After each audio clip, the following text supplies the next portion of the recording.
ದರ್ಶನ್ ಕಾಲೆಳೆದ ಇಂದ್ರಜಿತ್ ಲಂಕೇಶ್ ಅಂತ ಹಾಕ್ತಾರೆ, ಟಾಂಗ್ ಕೊಟ್ಟ ಇಂದ್ರಜಿತ್ ಲಂಕೇಶ್ ಅಂತಾರೆ. ನಾನೇ ಇನ್ಫ್ಯಾಕ್ಟ್ ನಿನ್ನೆ ಪತ್ರಿಕೆಗೋಷ್ಠಿದು ಕ್ಲಿಪ್ಪಿಂಗ್ ಬೇಕಾದ್ರೆ ತೋರಿಸ್ತೀನಿ ನಿಮಗೆ. ಈಗಾಗಲೇ ತನಿಖೆ ಮಾಡ್ತಾರೆ, ಇನ್ವೆಸ್ಟಿಗೇಷನ್ ಹಂತದಲ್ಲಿದೆ ಮತ್ತು FIR ಹಾಕಿದ್ದಾರೆ. ಈ ಥರ ಸಮಯದಲ್ಲಿ ನಾನು ಕಮೆಂಟ್ ಮಾಡಿದ್ರೆ ತಪ್ಪಾಗುತ್ತೆ.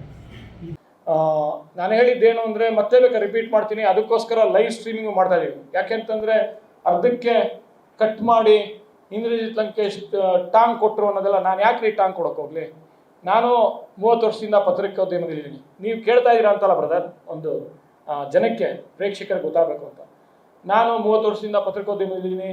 ಒಂದು ಪತ್ರಕರ್ತನಾಗಿ ರಿಯಾಕ್ಟ್ ಮಾಡಲೇಬೇಕಾಗತ್ತೆ. ಒಬ್ಬ ಸಿನಿಮಾ ನಿರ್ದೇಶಕನಾಗಿ ಅಥವಾ ಸಿನಿಮಾ ನಟನಾಗಿ ಕೂತ್ಕೊಂಡಿರ್ಬೋದು, ರಿಯಾಕ್ಟ್ ಮಾಡ್ದೇನೆ ಮನೇಲಿ ಸೇರ್ಕೋಬೋದು. ಆದರೆ ನಮ್ಮ ತಂದೆ ಕಳಿಸ್ಕೊಟ್ಟಿರೋದು ಆ ಥರದಲ್ಲ.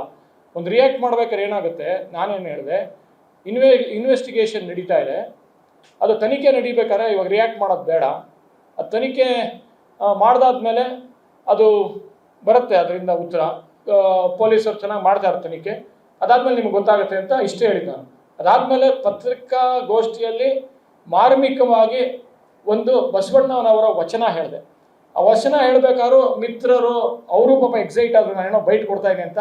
ಅವರು ಮಧ್ಯ ಇಂಟ್ರಪ್ಟ್ ಮಾಡ್ತಾ ಇದ್ರು. ಅದ್ರ ಮಧ್ಯ ನಾನು ಹೇಳೋಕೆ ಹೋದೆ, ಅಲ್ಲಿ ಅಡೆತಡೆಗಳಿತ್ತು. ಈ ಸಮಯದಲ್ಲಿ ನಾನು ಯಾಕೆ ಟಾಂಗ್ ಕೊಡೋಕೆ ಹೋಗಲಿ? ನಾನು 2 ಸಿನಿಮಾ ಮಾಡಿದ್ದೀನಿ ದರ್ಶನ್ ಜೊತೆ. ಆ ಹೀರೋ ಆಗಿ ಯುವ ಪ್ರತಿಭೆ ಆಗಿದ್ದಾಗ ನಾನೊಬ್ಬ ನಿರ್ದೇಶಕನಾಗಿ ಆಗಾಗಲೇ ನಾನು ಎಸ್ಟಾಬ್ಲಿಷ್ ಆಗಿದ್ದೆ. ತುಂಟಾಟ ಕೊಟ್ಟಿದ್ದೆ, 100 ಡೇಸ್ ಓಡಿತ್ತು. ಅದಾದಮೇಲೆ ಮೋನಾಲಿಸಾ ದೊಡ್ಡ ಹಿಟ್ಟಾಯಿತು. ಸೊ ಈ ಸಂದರ್ಭದಲ್ಲಿ ನನಗೂ ಅವ್ರಿಗೂ ಯಾವುದೇ ಒಂದು ವೈಯಕ್ತಿಕ ದ್ವೇಷ ಇಲ್ಲ ನನ್ನ ಕಡೆಯಿಂದ. ಅಟ್ಲೀಸ್ಟು ನಾನು ಯಾಕೆ ಟಾಂಗ್ ಕೊಡೋಕೆ ಹೋಗಬೇಕು? ಹಿಂದೆ ನಾನು ಒಬ್ಬ ಜವಾಬ್ದಾರಿಯುತ ಪತ್ರಕರ್ತ.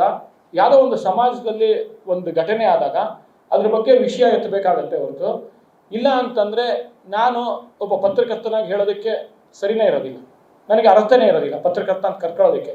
ಅಲ್ಲಿ ಯಾರಿಗೋ ಒಂದು ಅನ್ಯಾಯ ಆದಾಗ ನಾನು ಧ್ವನಿ ಎತ್ತಿದೆ. ಅದು ಮಾತಲ್ಲಿ ಮಾತು ಬೆಳೀತು.